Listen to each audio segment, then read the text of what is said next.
সমস্ত মুসলমানদের শান্তি কামনা করা, সমস্ত পালা মুসিবত থেকে, সমস্ত আপদ বিপদ থেকে, সমগ্র দুনিয়াবি সমস্ত ঝঞ্ঝাট থেকে আল্লাহ যেন আমাদের সবাইকে হেদায়েত দান করে, সমগ্র মুসলমান বিশ্বের সমগ্র জাতিকে যেন আল্লাহ হেদায়েত দান করে।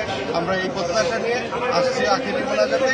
ইনশাআল্লাহ আগামী বছর আল্লাহ যদি হায়াতের তওবা দান করে থাকে, তাহলে আমরা আগামী বছর পর্যন্ত এই ইজতেমা থেকে আমরা যা শিক্ষা নিয়েছি সেই শিক্ষার উপর আমরা যেন আমল করি, সমগ্র বিশ্বে আমরা এই প্রচারণা ছড়িয়ে দেব, যেন দিনের দাওয়াত দিয়ে মানুষের সাথে থাকতে পারি, দিনের পথে থাকতে পারি, এই প্রত্যাশা আমাদের সকলে। আসসালামু আলাইকুম। লাইট চলে, ওখানে লাইট চলবে, ওই যে ওখানে একদম ওয়াইফাই লাইন।